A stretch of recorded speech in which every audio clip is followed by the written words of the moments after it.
Okay, assalamu alaikum and good day to everyone.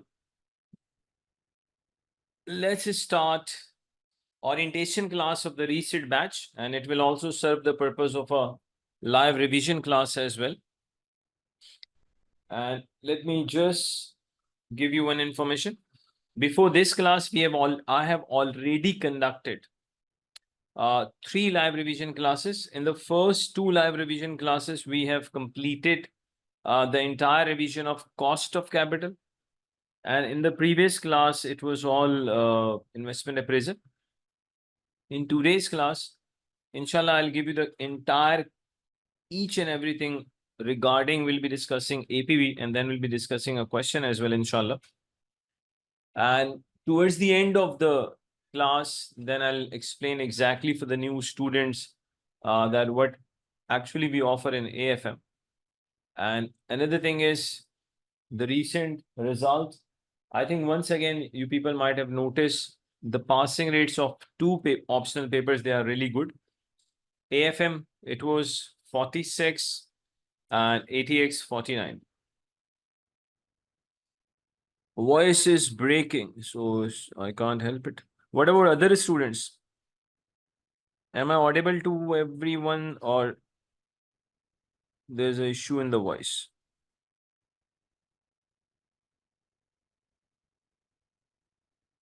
Please, waiting. It is still breaking.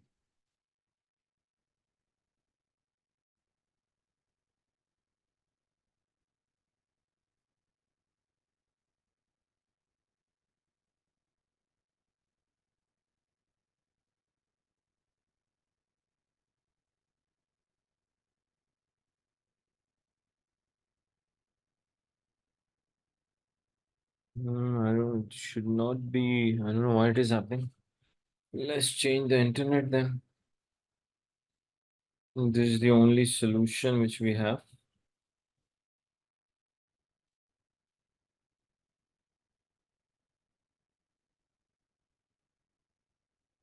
Let's go for the alternative internet.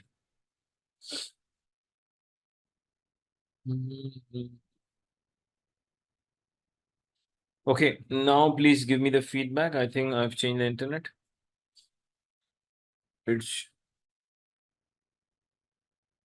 Is it okay, or still the voice is breaking? Please reply. No, it's fine. Okay, no, if it is okay for one individual, then it should be okay for everyone.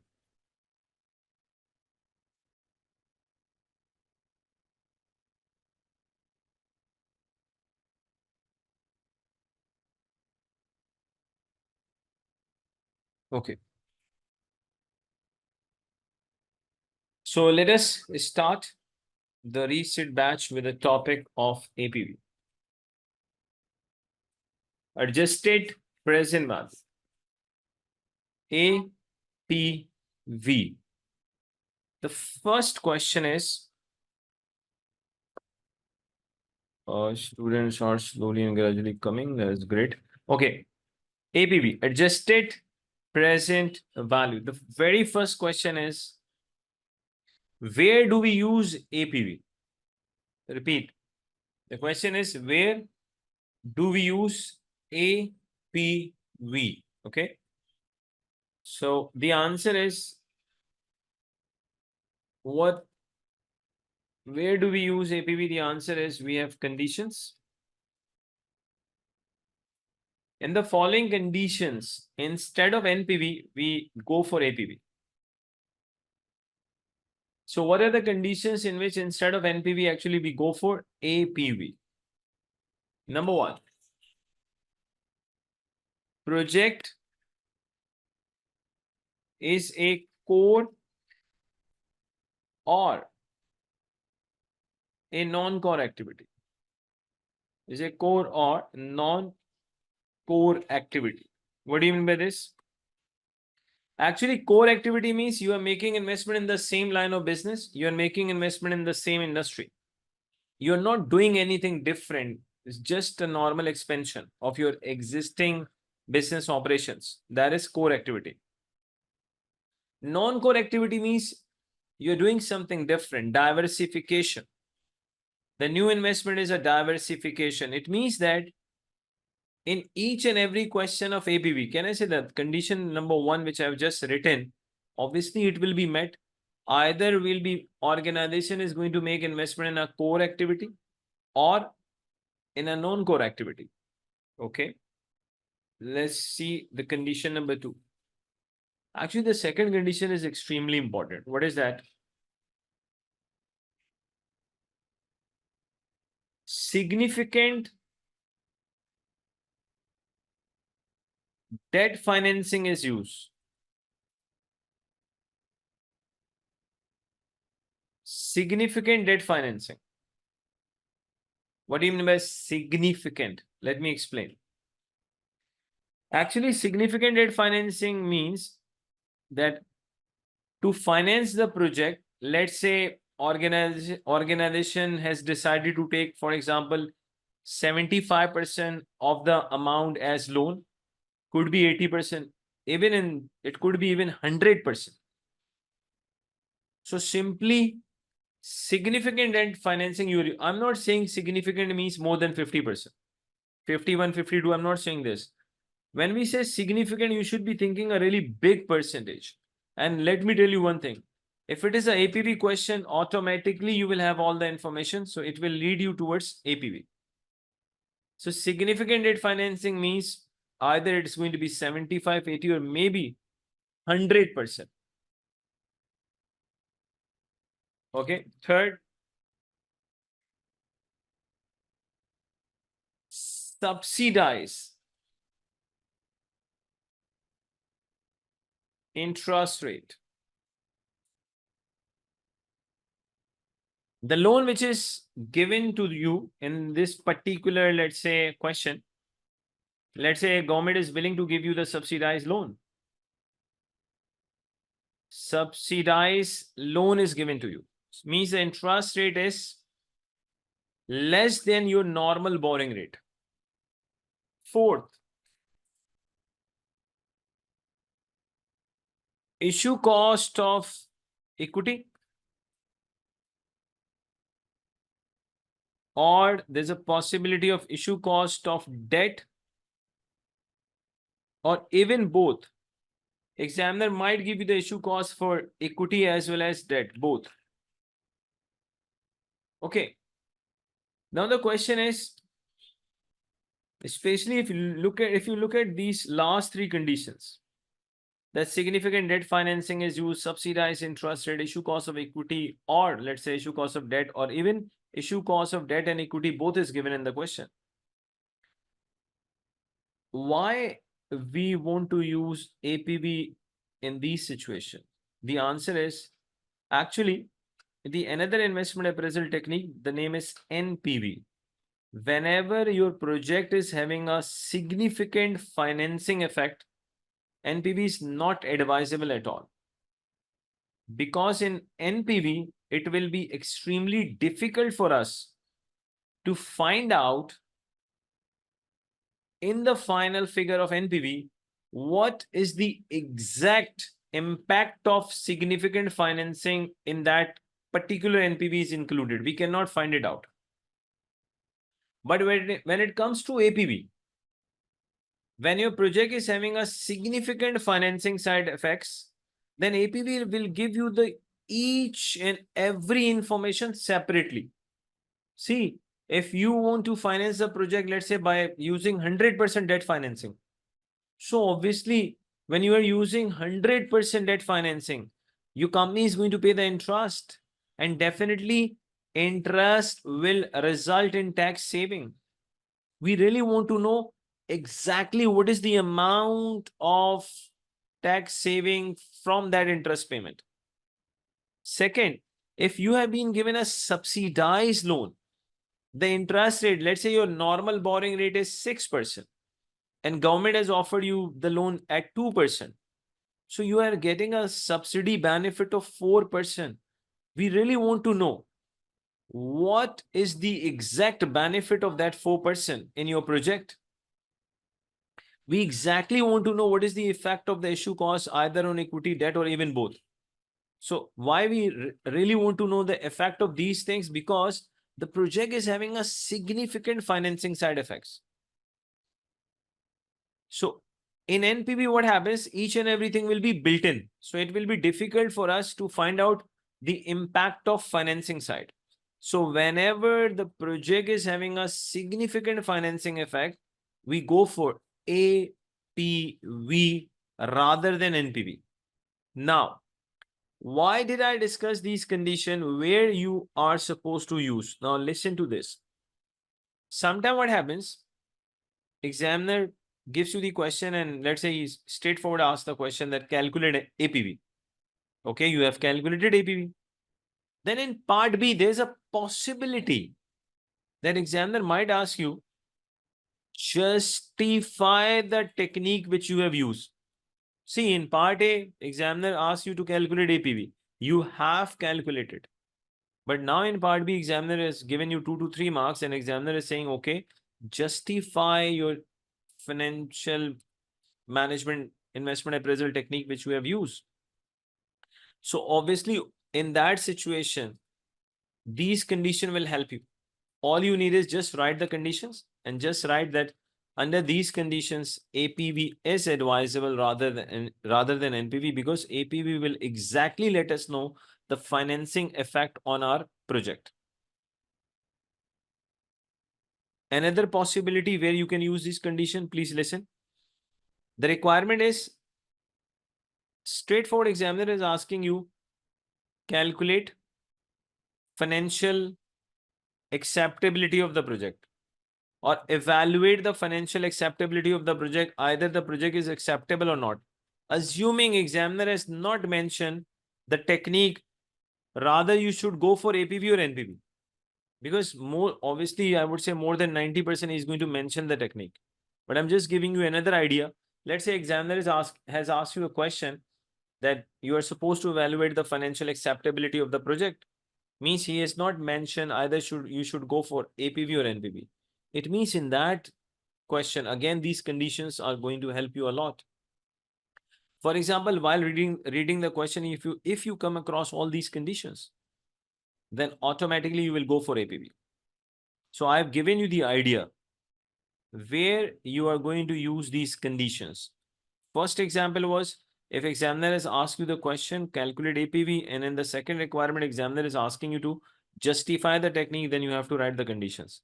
Second, nothing is mentioned, just examiner is asking the financial acceptability. He has not mentioned APV or NPV. Then obviously, if these conditions are there, you will go for APV. Now, another question. Actually, what is exactly APV? And what is the approach of calculating APV? Please listen. Adjusted present value, APV,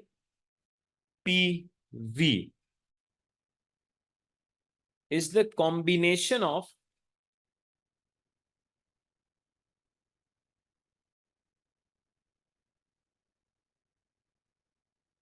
two NPVs. Repeat.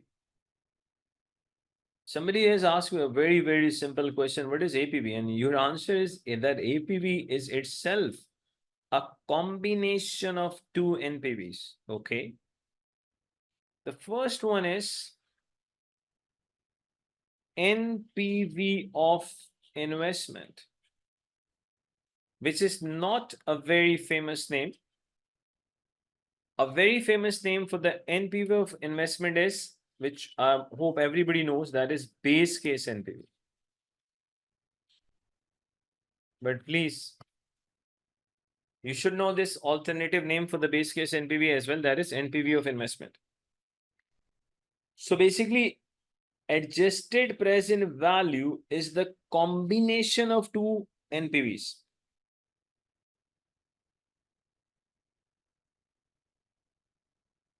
It's the combination of two NPVs. One is, let's say, base case NPV, which is a very famous name.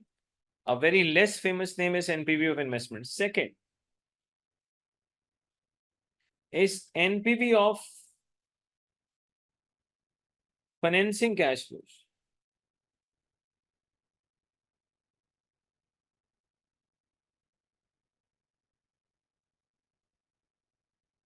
Okay. So let me repeat the question again. If somebody has asked you a question, what is APV? Your answer is APV is the combination of two NPVs. One is base case NPV, another is NPV of financing cash flows. Okay. Now,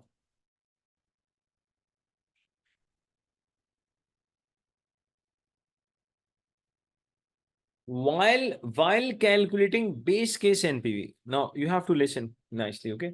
While calculating base case NPV, we assume that project is 100% equity finance. Why we follow this approach? I'll tell you. The very first concept is, while calculating base case NPV, it is assumed that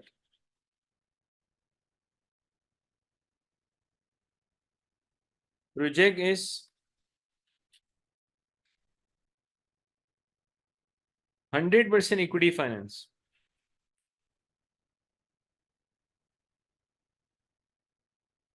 We are assuming that project is 100% equity finance. Okay, if the project is 100% equity finance, please now try to understand. While calculating base case NPV, we are assuming the project is 100% equity finance. If the project is 100% equity finance, it means in base case NPV, your cost of capital is going to be K. Your cost of capital will be just K. And more precisely, if I discuss little bit, if I bring more clarity regarding K, we know that if I'm using capital asset pricing model, CAPM, CAPM, the formula of the CAPM says K is equal to RF plus RM minus RF and then beta equity. Now, please listen. Now, there are two possibilities. Either you are using APV on a core project, means you are making investment in the same line of business, or you are applying APV in a non-core project, means you are doing diversification. In case of, let's say, making investment in the same line of business, what do you have to do? When investing in a core activity,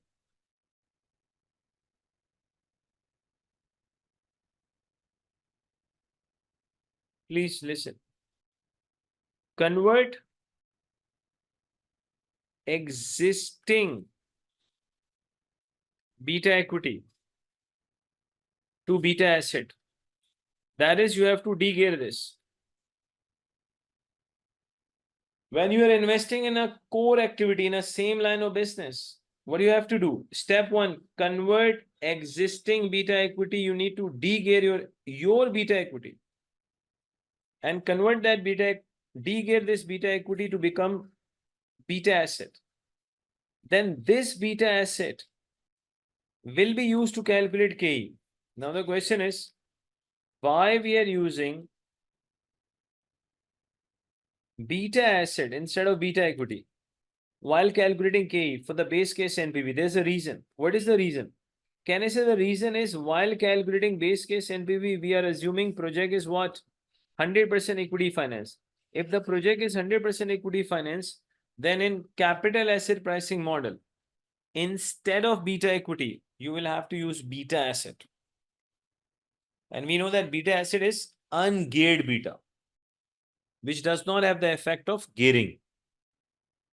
So if it is a core project, Means you are making investment in the same line of business. Step one, take your existing beta equity, de-gear, and calculate what? Beta asset.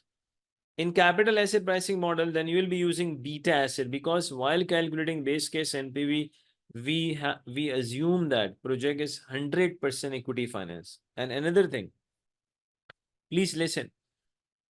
When you are just taking beta asset in capital asset pricing model, so you should know that beta asset only incorporates business risk. It does not incorporate financial risk. Beta equity is the one which incorporates both the risk, business as well as financial. It means we can say that while calculating base case NPV, we have, let's say, only consider the business risk of the project.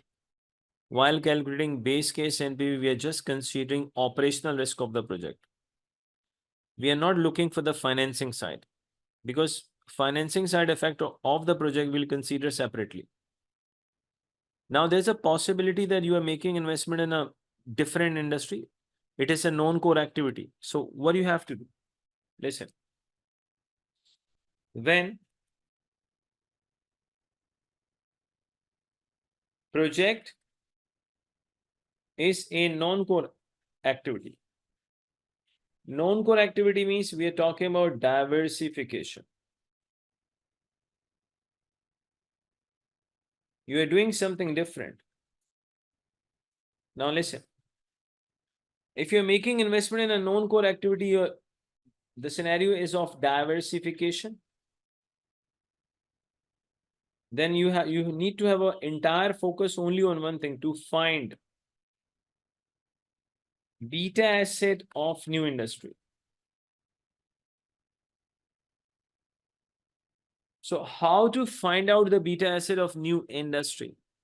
There are two possibilities, and out of two, I think examiner will choose only one. What is that? What are the two possibilities? Number one, examiner directly gives you the beta asset of the new industry. And I strongly believe the chances of this happening is just next to zero. The second is examiner has not given you the directly any information of the beta asset of the new industry. So what do you have to do? In the new industry, examiner will give you a proxy company. Simply, examiner will give you the information of a competitor in the new industry. What do you have to do? Take the financial gearing, beta equity of the proxy company in the new industry, and convert that beta equity into beta asset. So proxy company, beta equity. Now what I'm doing, I'm taking proxy company beta equity. You have to de-gear to get what? Beta asset. Okay, we have calculated the beta asset. Let's say in case of diversification, I have a question. Do we need to gear up this beta asset with our own gearing? Yes or no? Do I need to gear up this beta asset with my own gearing? Yes or no?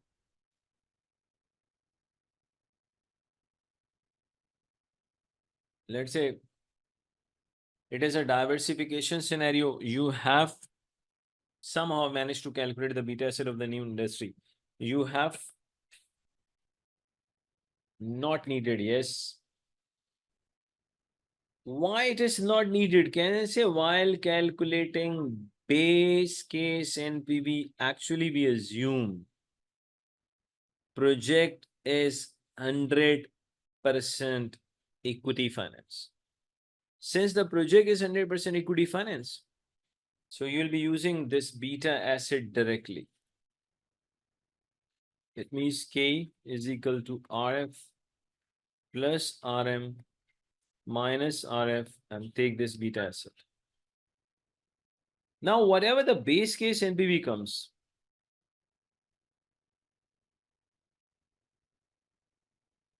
assuming, I'm just giving you the answer, assuming the base case NPV is negative 500. I'm just assuming, okay? Yes. I'm assuming that base case NPV is negative 500. See, negative 500 means you will not be generating anything from the operational cash flows of this project. You will not be generating any net benefit from the operational cash flow of this project because the base case NPV is in negative. Okay. But you are not supposed to stop here. Because in traditional NPV, what happens if the NPV is traditionally negative? We say reject the project. Even the base case NPV is negative. You will not stop here. It is not your APV. As we have already discussed, APV is the combination of two NPVs. One is base case NPV. Another is NPV of the financing cash flows. There's a possibility that when you take NPV of the financing cash flows, there's a possibility that overall NPV could be APV could be positive. And still there's a possibility overall APV could be negative. But what I really want to say, either your base case NPV is negative or positive, you are not making the decision on the basis of base case NPV. Final decision will be on the basis of APV. It has to be on the basis of adjusted present value. So base case NPV could be negative and even it could be positive. So you just need to know one thing. You are not going to make the decision just on the basis of base case NPV. So base case NPV could be positive and could be negative. Let's say somehow you have managed to calculate the base case NPV. Either it is positive or negative. Now actually we need to calculate APV. So for calculating APV, I need to have the NPV of financing side as well. Now try to understand what are the financing effects. First point. Obviously, we are using APV, so definitely entity is going to use a significant debt financing. Can I say if for this project, I'm going to use a significant debt financing? Obviously, entity will be paying interest. Can I say interest payment will result in tax saving? Yes or no? Interest payment will result in tax saving. Am I right? Okay. Now try to see the format as well. How actually we calculate adjusted present value. Let's say first you have calculated the base case NPV. Either it is positive or negative. Add present value of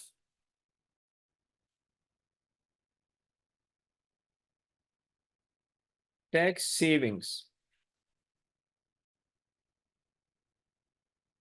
from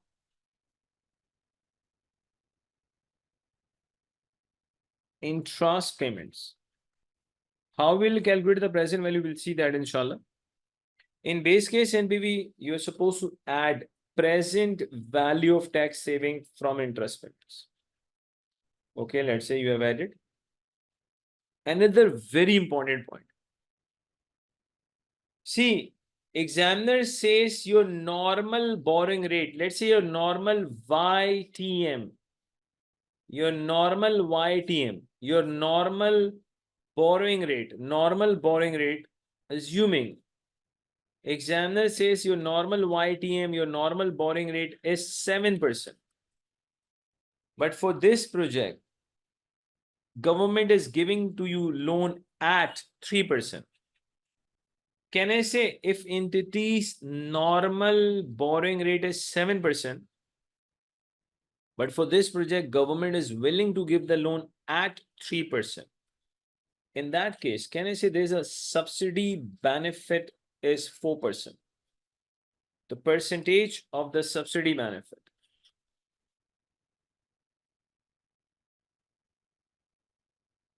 The percentage is 4. See, I'm just assuming, okay, just to give you the really good idea of the format. Assuming your normal YTM, your normal borrowing rate is 7%. And for this project, government is willing to give you the loan at 3%. So obviously the subsidy benefit is 4%. So what you have to do? 4% is your subsidy benefit. Add present value of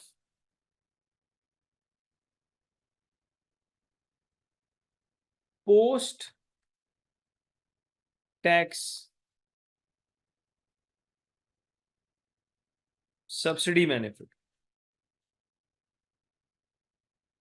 You need to calculate the present value of post tax subsidy benefit. Obviously, instead of paying 7% interest, you are paying 3% interest, you are saving 4%. What is the exact impact of that subsidy? We really want to know. So we will be calculating in APV. How we'll see that, inshallah? Just add the present value of post-tax subsidy benefit. And finally, in case of issue cost, simply less issue cost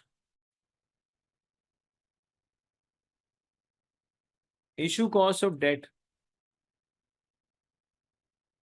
or there's a possibility examiner might give you the issue cost of equity, or there's a possibility examiner might give you the issue cost of both debt and equity. So please, whichever is given, either issue cost of debt only is given, just take that. If equity issue cost is given, take that also. If both of the issue costs are given, take both. Simply minus. Your final answer is going to be the last. That is adjusted present value. Now listen, if APV is positive, obviously we are going to accept the project. This project is financially acceptable if APV is positive. If APV is negative, then this project is not financially acceptable. Now, a very important question I want to tell you. Please, you have to listen carefully. Try to understand the question, okay? What I'm going to tell you right now. If somebody asks you the question, what is the difference between interpretation of NPV and interpretation of APV? The question is, what is the difference between the interpretation of NPV and interpretation of APV? Please listen the answer very carefully. There is no difference in interpretation. How? Listen. If NPV is positive, what are we going to say? Accept the project. And if APV is positive, so obviously I'm going to accept the project. No, I think I told you also, Danish. If it is your first class, so obviously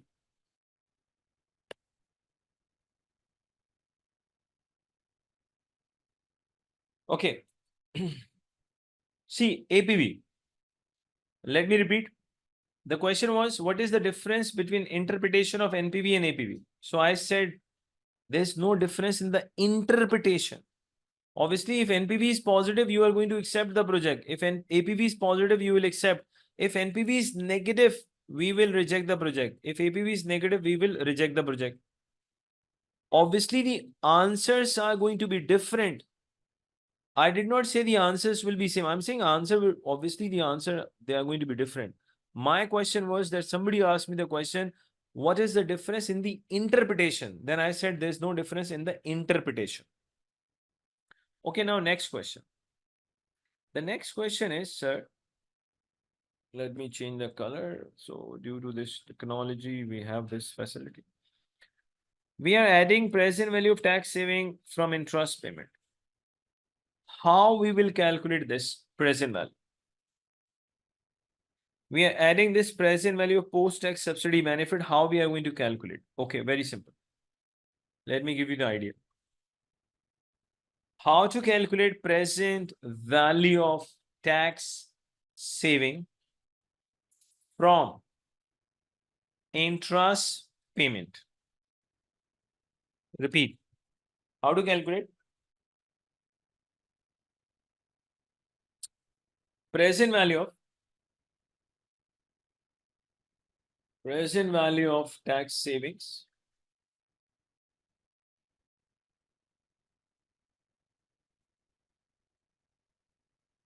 from interest payments. How to calculate present value of tax savings from interest payments? I'll give you the format, don't worry at all. But can I say, when you will be calculating present value of tax saving from interest payment, there are two possibilities. Please listen to me nicely. When we are calculating present value of tax savings from interest payment, there are two possibilities. One, company is paying the tax in the same year. Can I say it is also possible that company pays the tax with a delay of 1 year? Yes or no? Repeat. Students, if you people are calculating present value of tax savings from interest payment, so there are two possibilities. One, tax is paid in the same year. The second and the last possibility is tax is paid with a delay of 1 year. Am I right? Regarding tax, there are just two possibilities. Either entities paying the tax in the same year or with a delay of 1 year. Now, let me tell you. Let us calculate present value of tax saving from interest payment. Let me now make it more clear.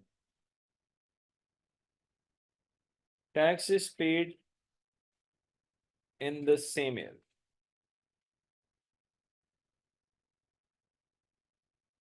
Present value of tax savings from interest payment, and the situation is we are paying tax in the same year. Okay. Now things are extremely easy. Present value of tax savings from interest payment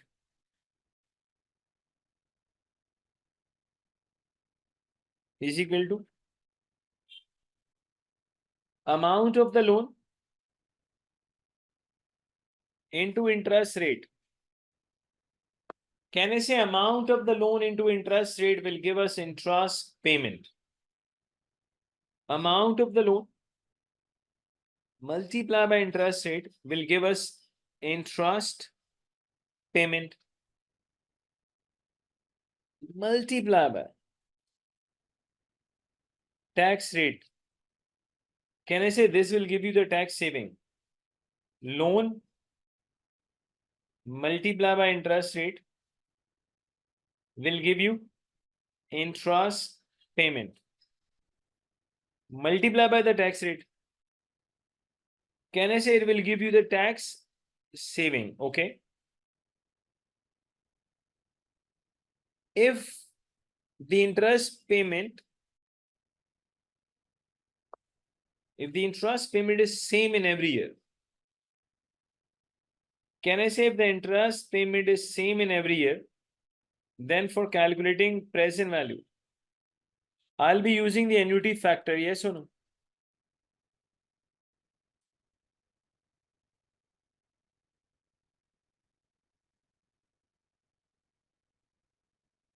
Loan multiply by interest rate multiply by the tax rate. Why did I take annuity factor? Because we are assuming that interest payment is same in each year. Obviously, if it will be different, what to do, I'll discuss. Don't worry at all. Right now, just focus only on one scenario. The scenario which I'm discussing in front of you is you are calculating present value of tax saving from interest payment.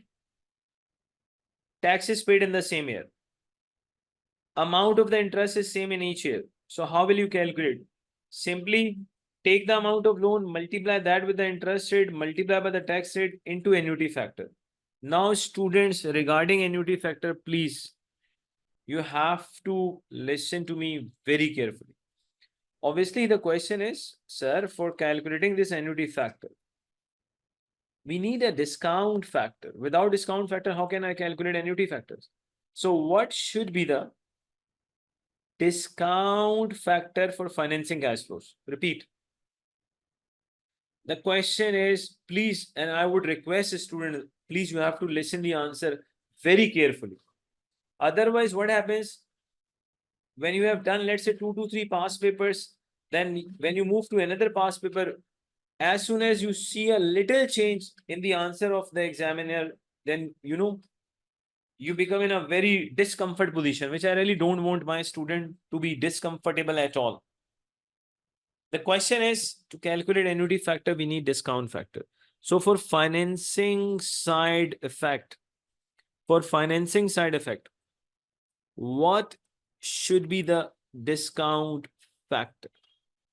Listen, can anyone tell us who has developed the technique of APV? I have mentioned in my lectures. Who has developed this technique, APV, adjusted present value? Then I'll give you the answer also. Let's see, the answer is, it is the alternative of APV. I'm asking inventor, who was the inventor, or who were the Yes, Miller and Morgellani, yes.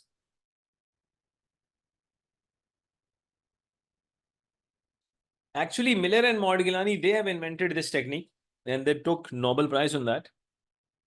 Now listen, the technique says for financing cash flows, listen, discount factor for financing cash flows, please, you can use RF, but what is this RF? Now this RF will be risk free rate. Can I say on government bonds? For financing side effect, for discount factor for financing cash flows, you can either use RF or a really big or. You can use your normal YTM, yield to maturity. You can use your normal borrowing rate.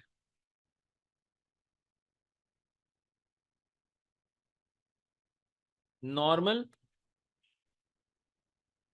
borrowing rate. You can use, see, the technique itself says you can use RF or you can use your normal borrowing rate.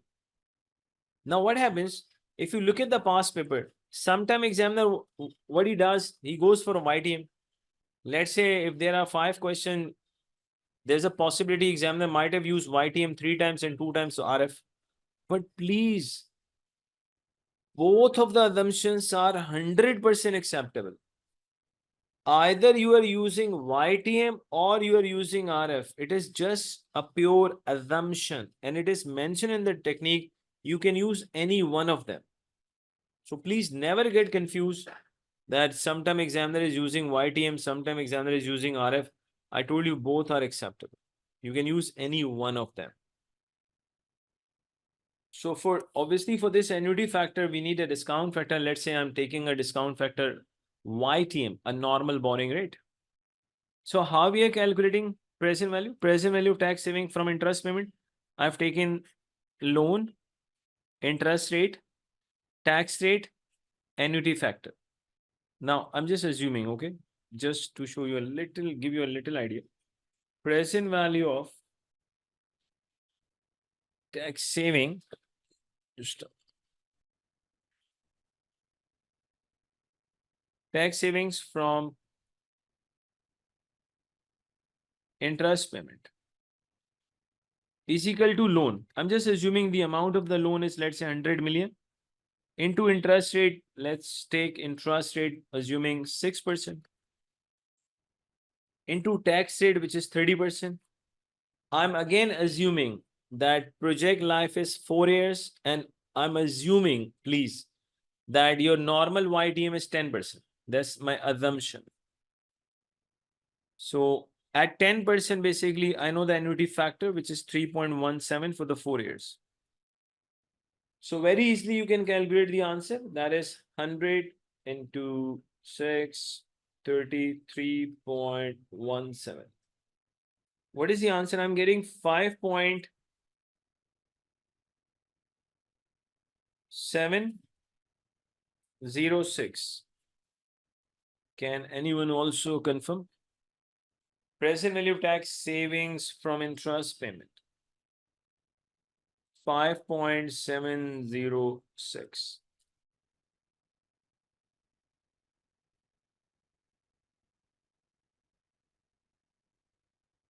Yes, okay. Now, see what we did. Loan, interest rate, tax rate, annuity factor. Now try to understand one thing. If the normal borrowing rate is 10% and company has granted the loan at 6% by the government, so can I say the subsidy benefit is 4%? Repeat. If the normal borrowing rate is 10% and the loan which organization is taken at 6%, so can I say the subsidy benefit is 4%? Now listen.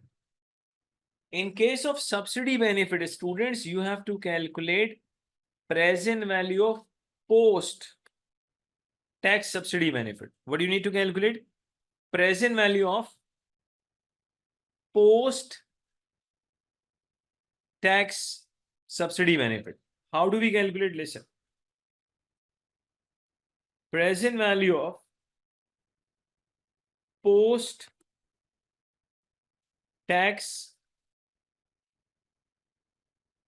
subsidy benefit is equal to loan. Now into, you have to multiply this with a subsidy benefit percentage. Loan will be multiplied by subsidy benefit percentage. In my example, if you all are with me, the subsidy benefit percentage is 4%. Now I want this subsidy benefit to be post-tax. If the tax rate is 30%, if the tax rate is 30%, can I say then post-tax will be 70%? Yes or no? If the tax rate is 30, then can I say the post-tax benefit will be,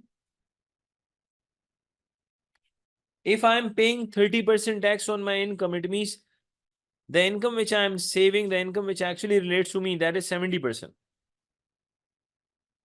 Are you getting why did I multiply with 70? Present value of post-tax subsidy benefit. Loan into subsidy benefit percentage. And this is simply we have done 1 minus T, 1 minus the tax rate. If the tax rate is 30%, then obviously after tax is 70. Now multiply this with the annuity factor, and which is in my example, just to give you a really good idea of the format, it is 3.17. It means if I replace the loan with 100, so let's see what is the answer. Students, I'm getting 8.876. Can anyone confirm this, please?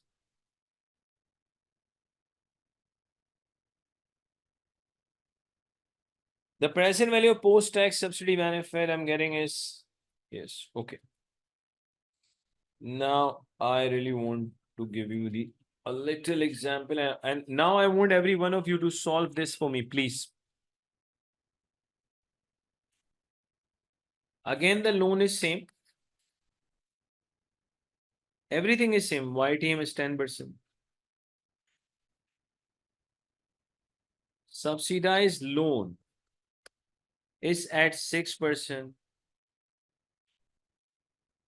Tax rate is obviously 30%. Project life is 4 years. tax is paid with a delay of 1 year.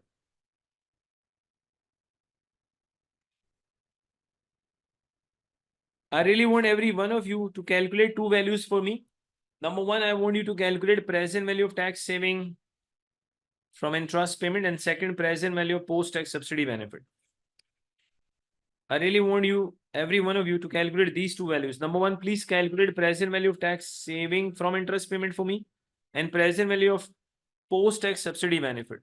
A very simple data is in front of you. Please calculate. You have 2 to 3 minutes to do this job. I want every one of you, please try to calculate present value of tax saving from interest payment and present value of post-tax subsidy benefit. Please start. Students, any answer, please?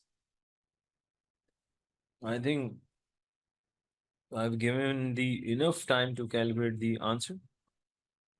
I just need the answer of present value of tax saving from interest payment and present value of post-tax subsidy benefit.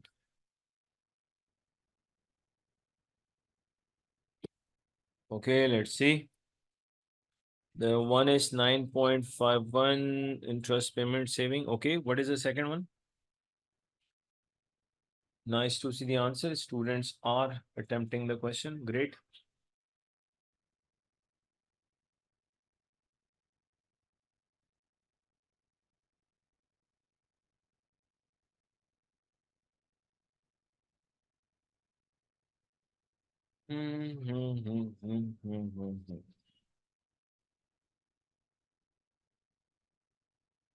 Present value of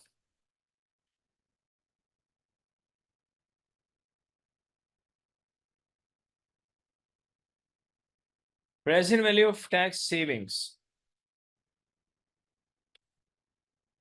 Okay, there's another answer also. Present value of tax savings from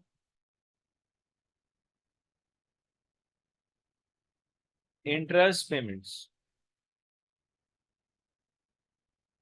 Let's take the amount of the loan, which is 100. Interest rate is 6%. Tax rate is 30. So obviously, at least there shouldn't be any confusion. The loan is 100. Interest rate is 6%. Tax rate is 30. This is the tax saving. But there's a problem. Can I say the first tax saving will arise in the second year? Yes or no? Your tax savings will start arising from year 2. Because now we are paying tax with a delay of 1 year. So can I say the saving will be from T2 till T5? Is this clear to everyone? The time period of the saving is not from T1. Time period of the saving is actually will arise from T2. Why?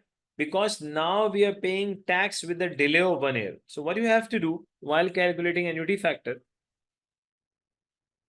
we are calculating annuity factor at normal YTM.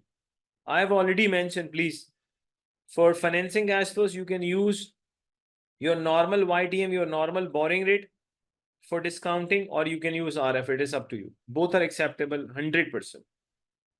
Okay, now what are you going to do? Can I say first we'll be calculating the annuity factor for the 5 years.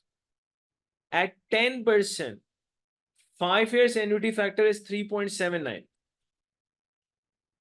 At 10%, 5 years annuity factor is 3.79, just less the discount factor of year 1. Actually, the first year discount factor and first year annuity factor is same. At 10%, it is 0.909. So here comes the annuity factor from 2 to 5. 3.79 minus 0.909. Students, I'm getting 2.881. Is this clear to everyone? Please reply. First, we need to calculate annuity factor for the 5 years. Simply deduct the discount factor for the first year. then you will get annuity factor from 2 till 5.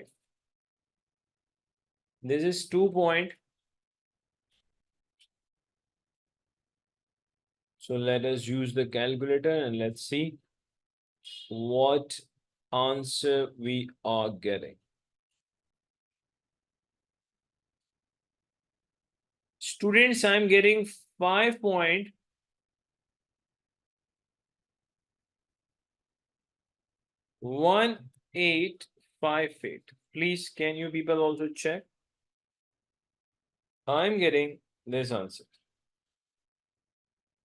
5.1858. Is this clear to everyone now? If you are paying tax with a delay of 1 year, how will you calculate the present value of tax saving from interest payment? Everything, the loan is the same, interest rate, tax rate, but then you have to focus on annuity factor. Now you're not supposed to use annuity factor from 1 onwards, you will be using annuity factor from 2 till 5.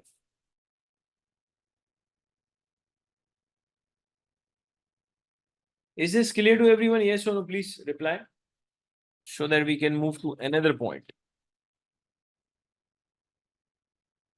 Yes, it is clear. Okay.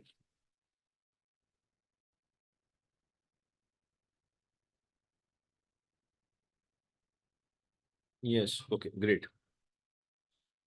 Now, another calculation is very important. Please, you have to understand. Now we need to calculate present value of post tax subsidy benefit. Now you have to understand this. The issue is benefit percentage is the subsidy benefit percentage is 4. Okay. Please try to understand. Logically, instead of paying interest 10%, your company will be paying 6%. So it means your company will be saving 4%. It means 4% is your income. Okay. But now we are paying tax with the delay of 1 year. The issue is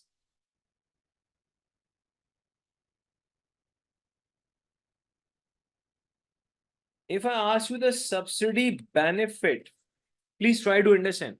The benefit which you will be getting, you will get a benefit in T1, T2, T3, and T4. The benefit years are T1, T2, T3, T4. But on this benefit, you will not be paying tax in T1. Can I say on this benefit, whatever the benefit is, tax will arise from 2nd year.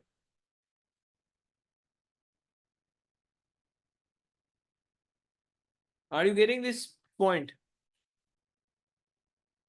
The subsidy benefit will be in T1, T2, T3, T4. But we are not paying tax from T1. We will be paying tax from T2.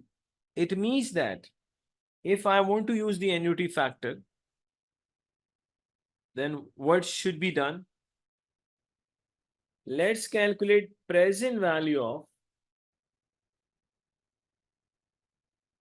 subsidy benefit.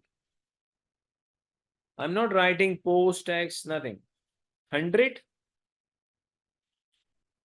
into 4%. This will give you the amount of the benefit. 100 into 4% will give you the amount of the benefit. And I have mentioned the time period of the benefit is from T1 till T4. The time period of the benefit is from since T1 till T4. Okay. Multiply this with annuity factor. And that is going to be from 1 till 4. I have not considered any taxation at all. I'm just working on benefit. Logically, I'm just taking the benefit in T1, T2, T3, T4. At 10%, We know the annuity factor for 4 years is 3.17.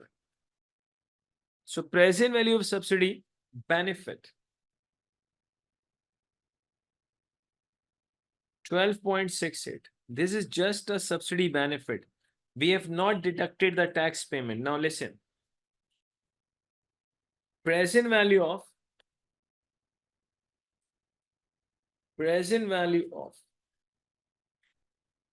tax payment on subsidy benefit. If you really want to use the annuity factor. Present value of tax payment on subsidy benefit. Please try to understand. 100 into 4 will give us the benefit, will give us the income. Multiply by 30%. It will give you the tax payment. Multiply. Now, can I say annuity factor will be from 2 till 5? Yes or no? Because the tax payment will not arise in year 1. Tax payment will arise from second year because we have assumed tax is paid with a delay of 1 year. So what are you going to do? 100 into 4% into 30% into 2 till 5 annuity factor we have already calculated, which is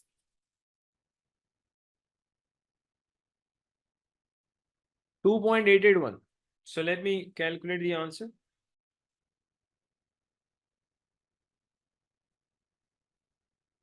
I'm getting 3 point, and that will be outflow obviously 3.4572. Please, can anyone confirm this?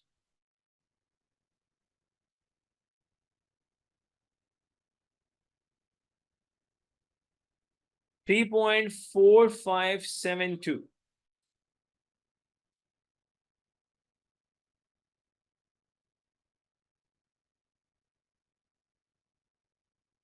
Okay, there's another possible presentation also. If someone is not going towards annuity factor, then there's no issue at all. You could have calculated. There's another way to calculate the same thing. Present value of post tax subsidy benefit. You can calculate directly as well. How? T1, T2, T3, T4, and T5. Now the subsidy benefit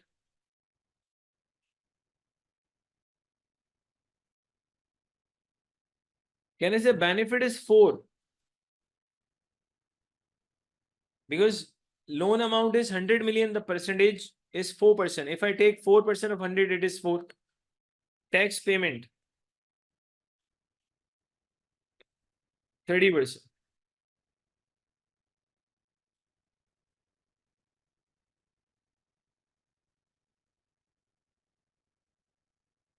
4, 2.8, 2.8, 2.8 or and 1.2. We are doing discounting at YTM, which is 10%. 0.909, 0.826, 0.751, 0.683, 0.621. So let's do the discounting now. 4 into 0.909, I'm getting 3.636, 2.8 into 0.826,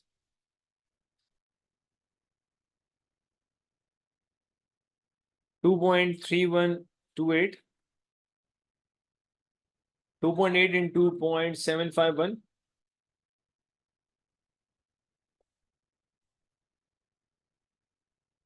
2.8 into 0.683,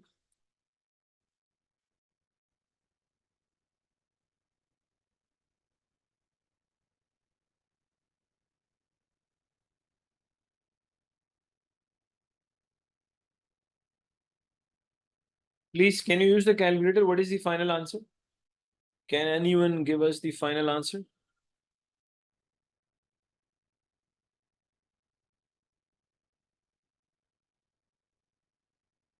2.1028 plus 1.9124 minus 0.7452.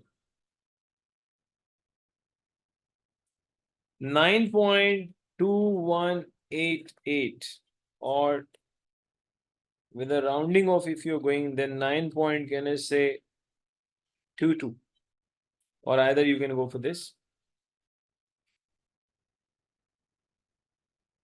or you can say 9.219. It is up to you. Now let's see what we earlier calculated. We separately calculated the present value of benefit, then we separately calculated the payment. Let's see. 12.68 minus 3.4572. 12.68 minus 3.4572. Please, I'm getting 9.228. Look at this.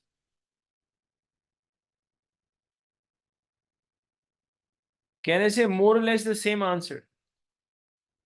The little bit difference is just because of the rounding off. You will find the difference is hardly there's any difference. Now there are two possible presentations. It is up to you which one you are comfortable. Either you are going with the annuity factor or the discount factor. Is this both the approaches, both the presentations are clear to everyone? Please reply. Both the presentations are clear to everyone?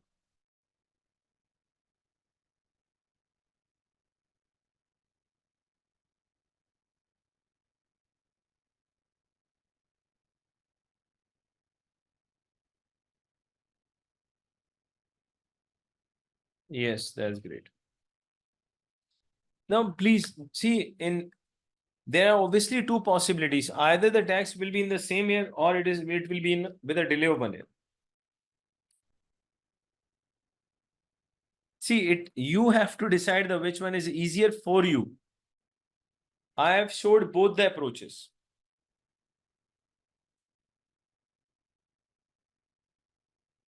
I want my students to be fully equipped with each and every technique, with each and every method. Then you have to decide which one is easier for you. You need to pick. Okay. Let me give you the final variety regarding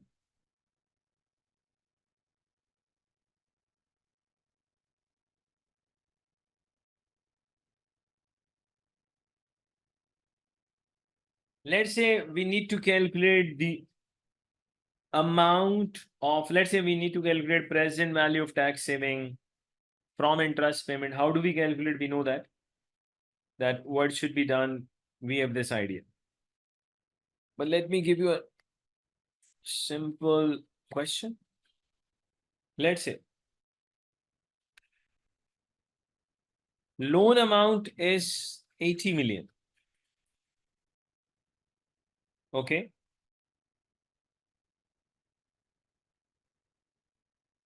Project life 4 years. Okay.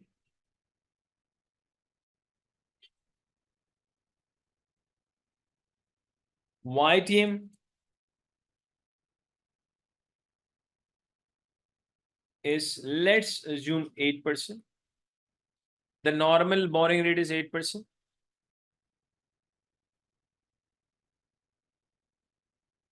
Okay. The amount of the loan is 80 million. Project life is 4 year. Normal YTM is 8%.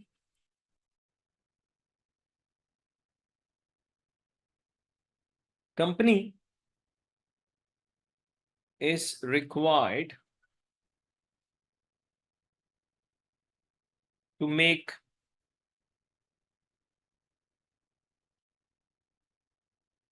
equal annual loan repayments. Company is required to make equal annual loan repayments. Tax rate is 30%. Paid in the same year. Means there's no delay. The amount of the loan is 80, project life is 4, YTM is 8%. Company is required to make equal annual loan repayments. Tax rate is 30, paid in the same tax year. Okay.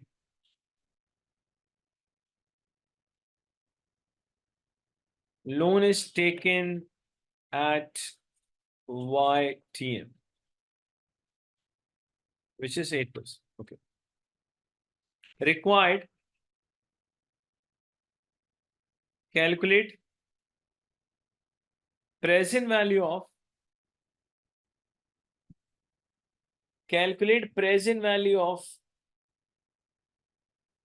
tax saving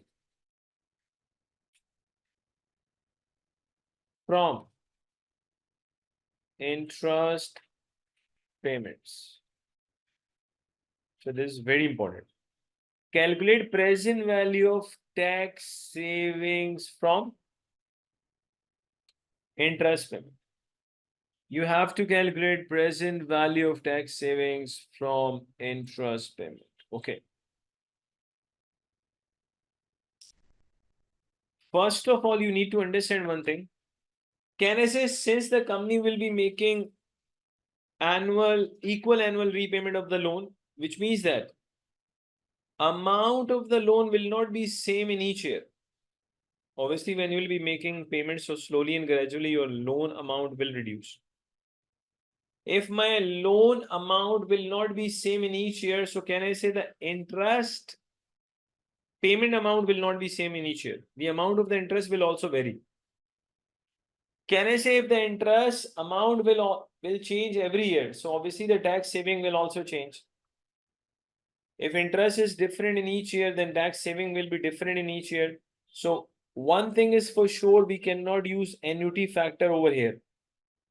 For calculating present value of tax saving from interest payment, we cannot go for annuity factor. We have to go towards discount factor. Why? Let me repeat.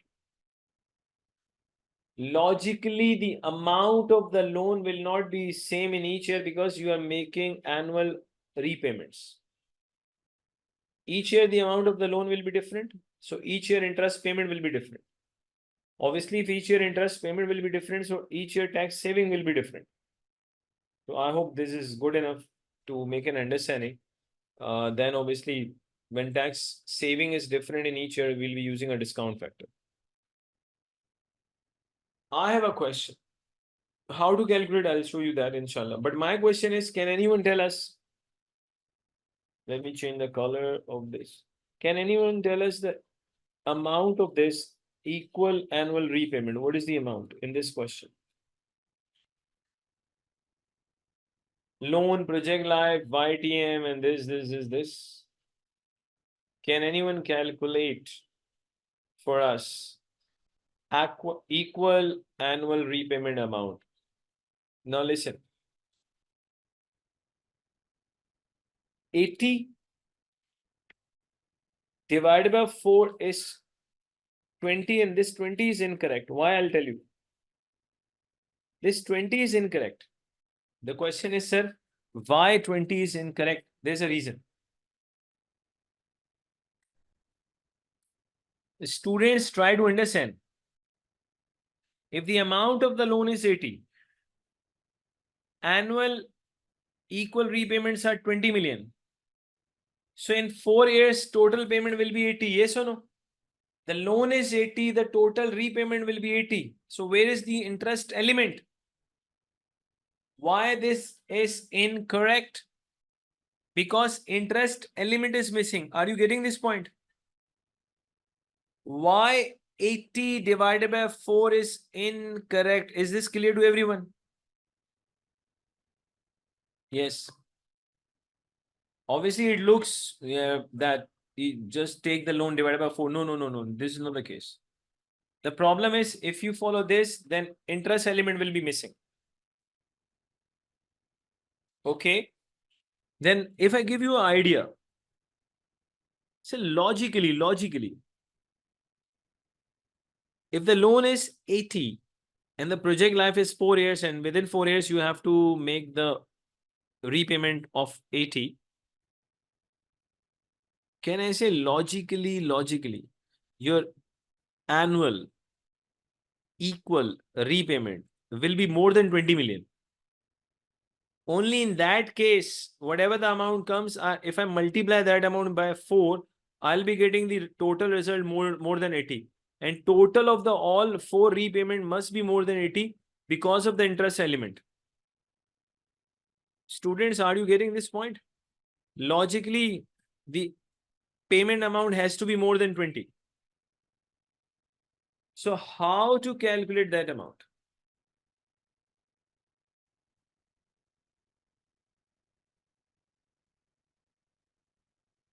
How to calculate that amount? Let me make it easier for you. Loan. Okay, before calculating, what is written? Equal annual loan repayments. Equal and annual. If there are equal annual payments, what is the name for that thing in financial management? If we are saying this is equal annual cash flow for 3 years, for 5 years, for 10 years, what is a technical name for that? Can anyone tell us?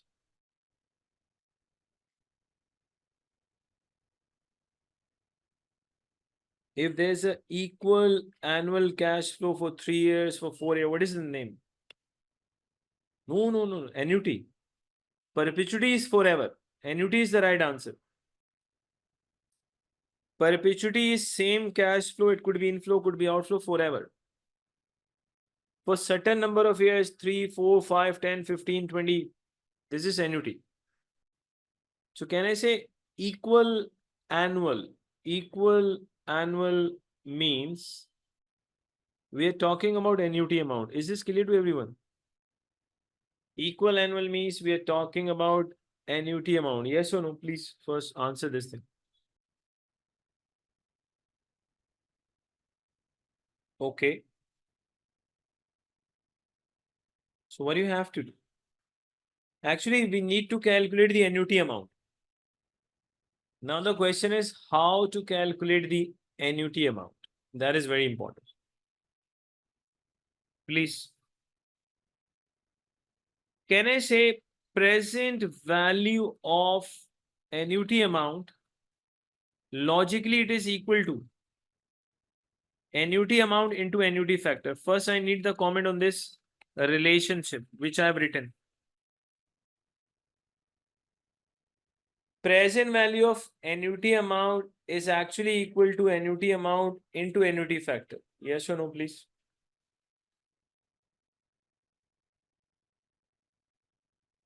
Yes.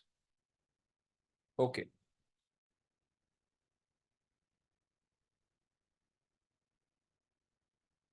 Now I have another question.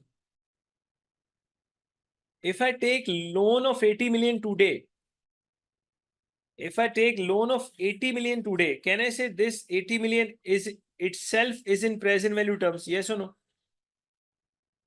If I take loan of 80 million today, can I say this 80 million obviously itself is in present value terms?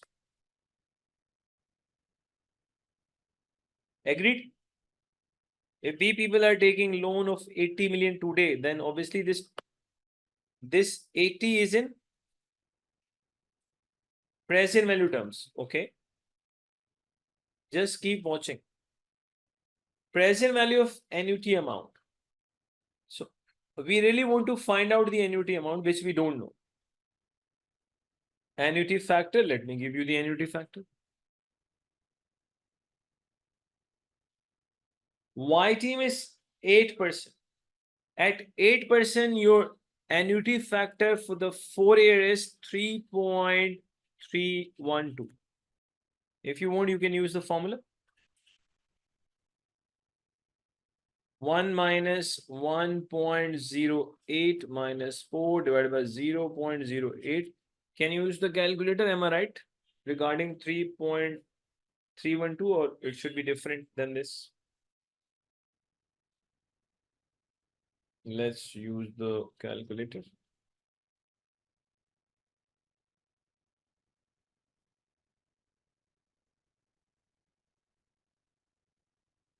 It is 3 point.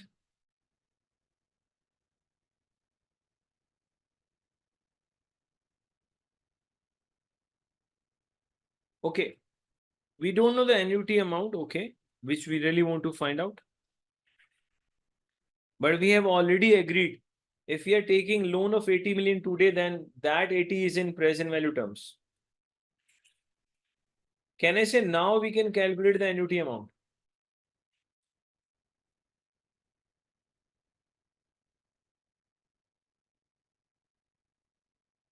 Can you please use a calculator? Let me know the answer. 80 divided by 3.312.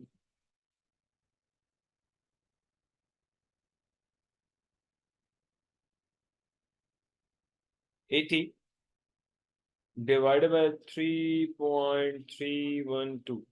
Students, I'm getting 24.15.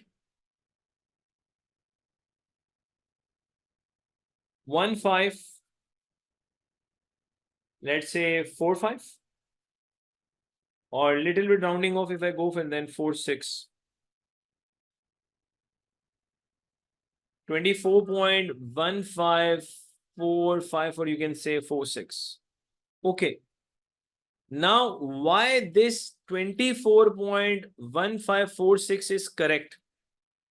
How many payments we are going to make? Can I say 4? If we multiply 24.1546 with 4, can I say the total answer will be more than 80? Yes or no?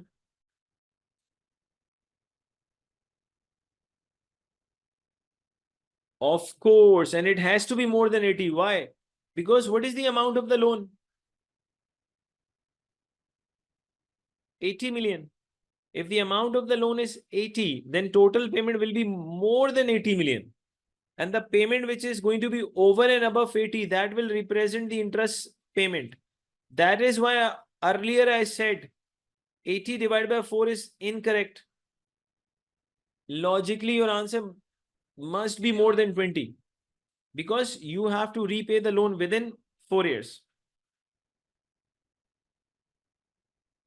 Within 4 years. So obviously within 4 years, when I'll be repaying the loan, then loan amount, the total payment will be more than 80 million. And it is only possible if your annual payment is logically more than 20. Now listen, if we multiply this with 4, what are we getting? Let me use the calculator.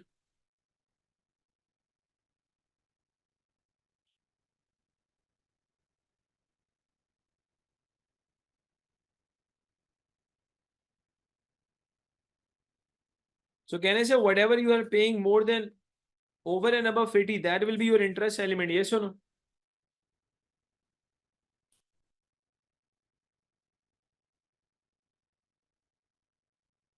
Students, is this clear to everyone?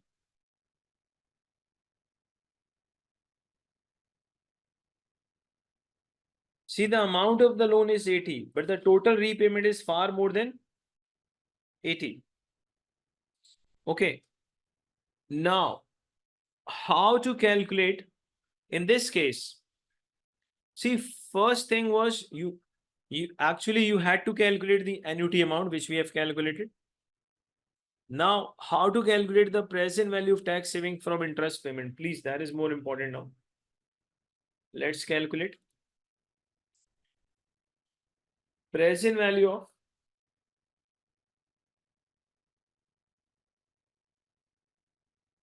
tax savings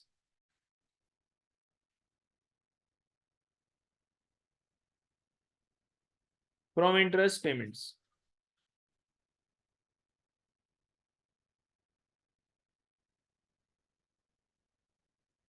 T1, T2,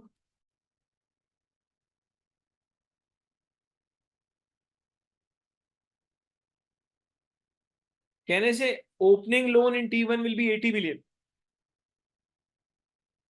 In this 80, just add the interest. In this 80, you will be paying interest, which is 8%. Can I say 6.4?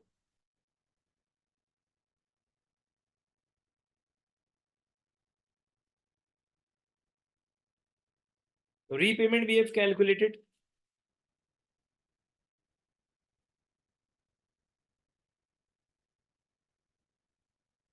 $24.15.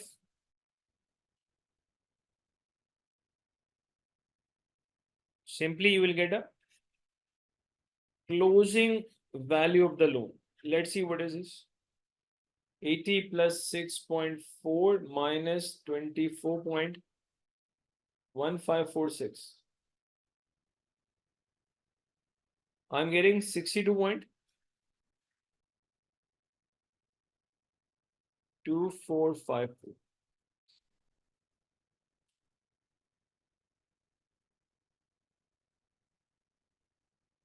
Can I say in the second year we will apply the interest rate on 62.2454?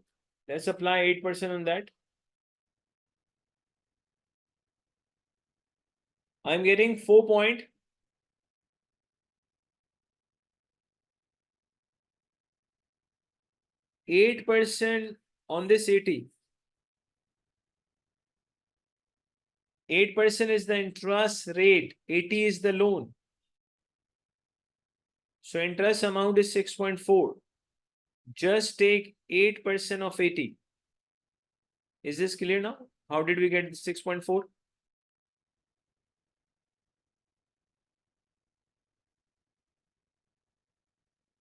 Okay. So please calculate 8% of 62.2454. I'm getting 4.9796. Can I say annual repayment will be 24.1546, which we have already calculated because examiner has said the payment is going to be equal, same every year. 62.2454 plus 4.9796 minus 24.1546. Students, I'm getting 43.0704. So closing loan of T2 will be the opening loan at T3. 43.074. Now please take 8% of this. 8% of 43.074. What is the answer? I'm getting 3.4456.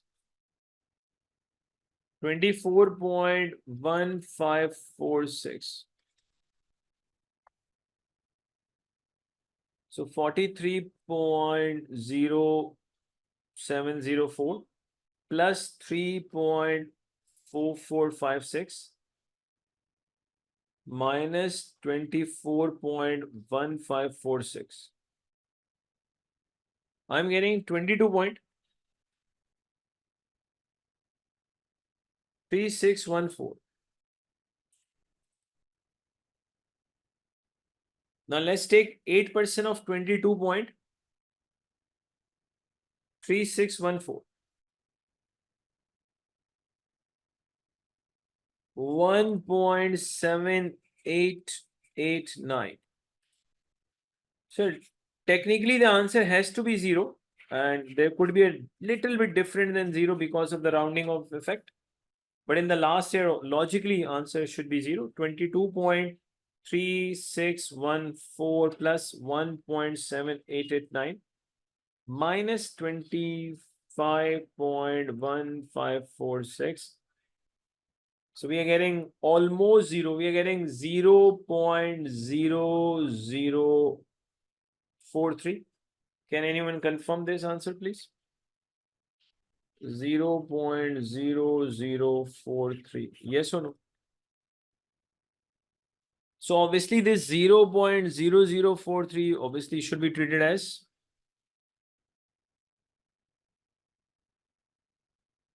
is this calculation is clear to everyone? Annual repayment, interest payment now.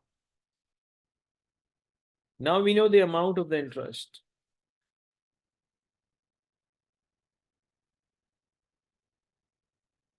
That is in the first year it is 6.4. Then 4.9796.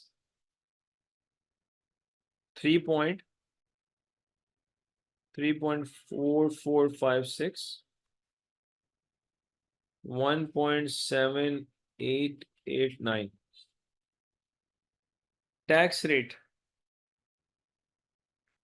is 30%.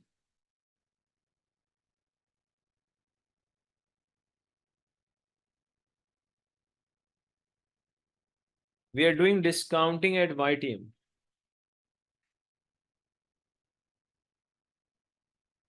Which is 8%. At 8% in the first year, your discount factor is 0.926. Second year, it is 0.857, then 794,735. Please, you should not start memorizing it. If you need, it will be given to you in exam.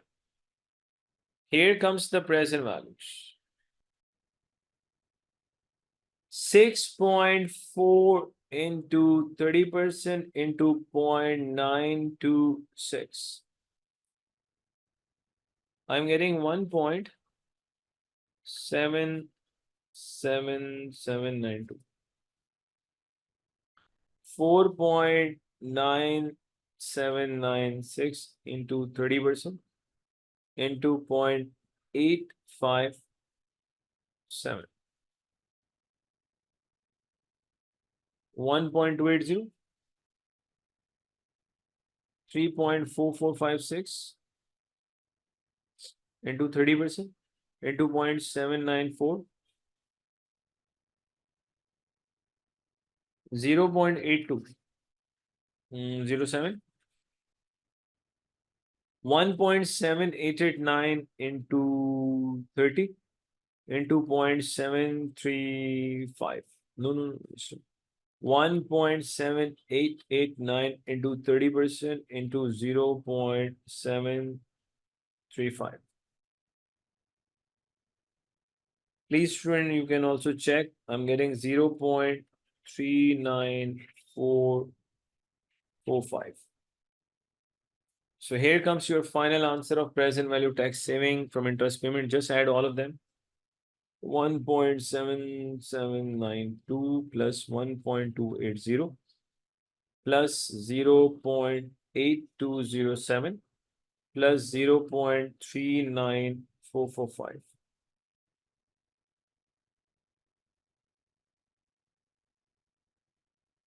4.27307. Okay, great. I hope now it should be clear to everyone.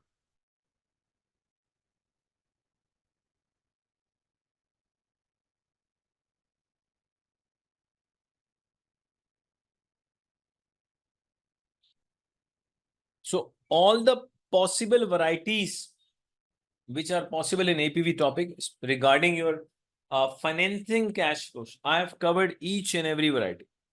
Each and every possible variety we have covered. So we did discuss what is APV, the combination of two NPVs.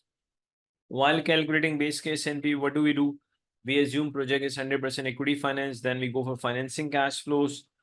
In financing cash flows, it is up to you. Either you can use the normal YTM as your discount rate, or you can go for RF. Purely acceptable, no issue at all. A very important point is while calculating, there are many questions, not one. You will find many questions. Don't worry. So, right now, basically, the variety which I've covered, you will not find all the variety in one question. You will see this variety in different questions. But I've tried my best, level best to bring each and every concept at one place. Okay.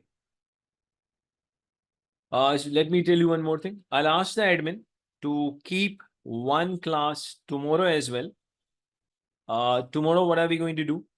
Tomorrow, inshallah, we'll be discussing a one past paper question. The topic will be APV, where we can apply all these concepts which we have discussed today.